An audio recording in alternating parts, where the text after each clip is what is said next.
And just like the other ones, specifications, allowances, agency disclosure, energy efficiency, everything is there, and then you have plenty of boxes to add any additional information that you want to. And some of these right here, the required notice to contractor prior to filing action, information regarding certain criminal offenders, and required notice to contract prior to filing action.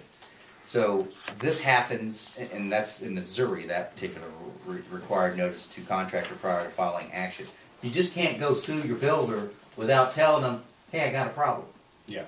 Okay? And obviously that became an issue over time, and the lawyer said, well, we'll nip that one in the bud from here on out, and they created that. So if you're representing a buyer and they have a problem with a builder, talk about it. Sit down, have an adult conversation, and talk about it.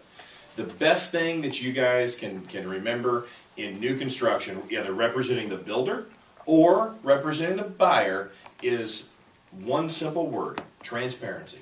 Make everything an open book, have everything in the contract, keep it all open, the flow of communication happening between buyer and agents and builder. It's got to flow openly and freely. If you keep that transparency mindset on a build job, either with the buyer or the builder, you're going to have a great experience, typically. It's when things don't get communicated well, or I have this and you don't, and he said, she said, or we made the decision on the job site, between the buyer and the superintendent, then that's when things get really hairy, because it's not in writing, it's not transparent for all parties to see. you want to have detail on these new construction contracts, so that you know what you're getting. So that mystery of what do I get, you check, it's going to be substantially similar to a particular house. It's a good idea to get like an allowance sheet, because they have at the very top allowances, specifications. I know you've seen them, and I know I've seen them, where you get these contracts and you don't have an allowance agenda, you don't have specifications, because no one got detailed enough. You need to get detailed. You need to know exactly what's included. What kind of carpet allowance do you have? What kind of tile allowance? It all should be specified, so there's no miscommunication. Okay. So we're gonna go back up to where we were before we went back and looked at that, because again, how they're different. We're looking at how they're different and some of the language. Go back up here. While he's looking, talk about spec sheets, specification and allowance sheets. How many people have worked with those in contracts? Yeah? Yeah? A couple of them maybe not? So the ones that have worked with them, how many pages are they typically for your builders? Quite a few. Yeah. Quite a few? Yeah, like 20. Okay, well that's a good one. That's a darn good one. Well, maybe I've seen more a than- lot of them that are like 2 pages, 3 pages. Now, I don't know any builder that can get all the details about custom building a home, $2 to $400,000, $500,000 investment on 2 pages. Think about it. There's got to be a little bit more detail there than 2 pages. So what I was going to say, this is a copy of one, a spec sheet for a home, and if you get a chance, take a look through it. It's my only copy, but I can make you one. Talks about just general items, builder to provide, permits, things like that. Excavation, all the details in there. Allowance for excavation, backfill, materials for backfill, and grading, $8,000. Right? We have dollars, we're specific, we're talking about exactly what it's for. Retaining wall, deck, roofing, plumbing, all the different items for plumbing, toilets, ice maker lines, all of it. Utilities, HVAC, electrical work, where the outlets are going. How many outlets on the exterior do I get? How many water spigots on the exterior do I get? Phone, cable, mechanical fireplaces, masonry, stucco, insulation, sheetrock. All of these are detailed. Sheetrock, half-inch sheetrock, glued and nailed. Knockdown ceilings throughout. Customer reserves the right to change to smooth ceilings. Garage ceilings are spray textured. Garage is 5/8 fire rock on ceilings. Details. If you're representing a builder, you should have a spec sheet like this, or like the one Marie was talking about, 20 pages long, for each of your builders, for each of their homes. Windows, exterior doors, exterior shutters, interior trim, cabinets. And we're still not done. We still have several pages to go. Shower doors, hardware, saw to see, landscaping, sprinkler system, intercom system, speaker system, everything comes in here.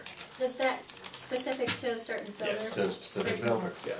You will be amazed the variance in what a builder includes and doesn't include in the construction of a house. A lot of it has to do with the price point, but sometimes you'll write up a contract, and if you assume things, you run into problems. That's right. You assume they're going to have phone outlets and cable outlets in every bedrooms. Right. One would think that would make sense. Well, certain product that you buy, that'd be extra. Yeah. Okay? Garage door openers, painting the interior garage right. walls.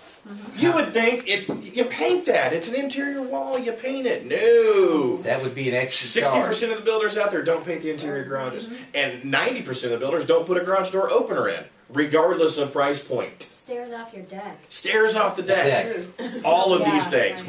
We could sit here and talk about that for an hour and a half. What kind of deck? Yeah. Compositor. That's why this document is very, very important, not only for you as a buyer's agent, but for you as a listing agent as well. If you are working with a builder who has a 2-page spec sheet, run. Maybe not run, just ask for more detail. Yeah, revise, absolutely. Ask for more detail. Yeah, I'll get you a copy of that afterwards. So we could come to you, Corey, right? Anytime we needed any advice on spec sheets. Right? Yeah. Just in Well, case good builder. Just- some of us. Well, Good builders should have them You're already. gonna get a spec sheet, and you're gonna see what's in a spec sheet, and so that you need to be looking for something similar to when you're doing a build job. You know, you can show them, hey, this is a spec sheet. You guys have any something comparable to this to put in the agreement? Yeah, So then you can say this is what a spec sheet's supposed to look like, not a one-page deal. But if you are building that entry-level stuff, you're not going to get a 4-page, 8-page, 10-page deal on spec sheet. It's going to be kind of plain Jane because there's not a lot to talk about. They're going to run the electricity where it's code. Everything's code. So it's very uncommon to have, like some builders, they only have one outlet in the garage because that's what code is. And then others they'll put 3-4 outlets in the garage. Some of them only have one light in the entire garage. Some, and some they'll have 6. So, you just need to look around and notice things. You got to pay attention. You got to point out this stuff to your clients too. See the differences between these homes. They look remarkably the same, but look at some of the differences. There's outlets in the garage, more than one. There's more light fixtures. They have the garage door opener. Some of the key features. Okay, planning and change orders. Buyers may this is the KCRAR form.